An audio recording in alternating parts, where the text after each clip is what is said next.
প্রিয় দেশবাসী, আজ বাংলাদেশ একটি গভীর সংকটময় মুহূর্তের মধ্য দিয়ে যাচ্ছে।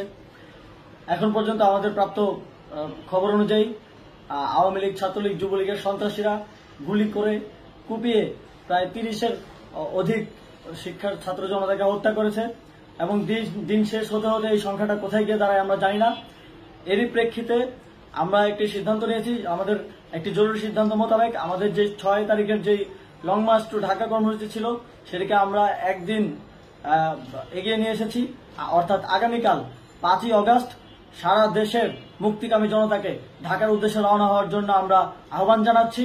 যারা পারবেন, যাদের পক্ষে সম্ভব হবে, আজ রাতেই আপনারা ঢাকার উদ্দেশ্যে রওনা হয়ে যান। আমরা আগামীকাল সারা দেশের মুক্তিকামী জনতাকে ঢাকায় আসার আহ্বান জানাচ্ছি।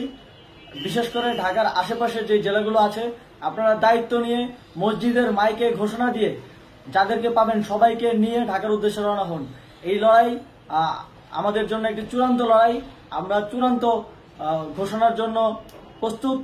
আমরা গণভবনের দিকে যাত্রার জন্য প্রস্তুত এবং সেই উদ্দেশ্যেই আপনারা সবাই ঢাকা আসুন।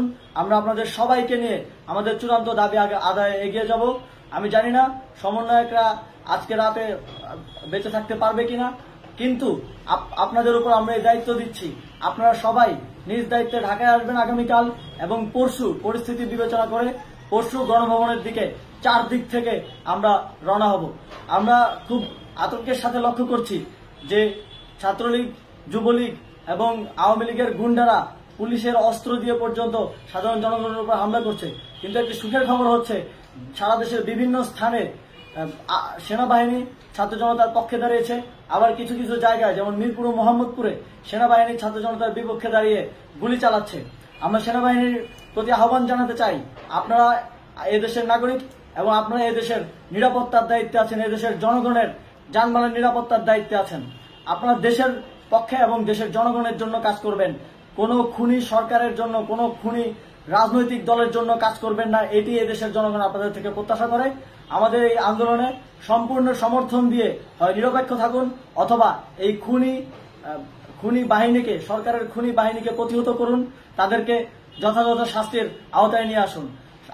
যেই কারফিউ সরকারের পক্ষ থেকে ঘোষণা করা হয়েছে, আমরা স্পষ্টভাবে বলতে চাই, সেনাবাহিনী এই ধরনের কোনো কারফিউ বাস্তবায়নের জন্য মাঠে না নামে। যদি মাঠে নামে তাহলে সেনাবাহিনী স্পষ্টভাবে অফিসিয়ালি জনতার বিরুদ্ধে দাঁড়াবে। আমরা চাই না সরকারের এই ষড়যন্ত্রে সেনাবাহিনী পা দিক। সেনাবাহিনীকে জনতার বিরুদ্ধে দাঁড়ানোর যে ষড়যন্ত্র সরকার রচনা করছে সেটিতে সেনাবাহিনী পা দিবে না, এই বিশ্বাস আমরা রাখতে চাই। আওয়ামী লীগ আজ সারা দেশে তাদের খুনি বাহিনীকে নামিয়ে দিয়েও ছাত্র জনতার প্রতিরোধের মুখে টিকতে পারেনি।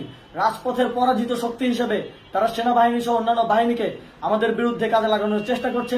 এই চেষ্টাকে, এই ষড়যন্ত্রকে ব্যর্থ করতে হবে এবং আগামীকাল সারা দেশে মসজিদে মসজিদে ঘোষণা দিয়ে ঢাকার উদ্দেশ্যে আপনারা রওনা হন। প্রত্যেকটি পরিবার থেকে অন্ততপক্ষে একজনকে ঢাকার উদ্দেশ্যে রওনা করে দিন, এই ইতিহাসের সাক্ষী হতে, একটি নতুন বাংলাদেশের অভ্যুদয় ঘটানোর একজন কর্মী হতে। ধন্যবাদ সকলকে।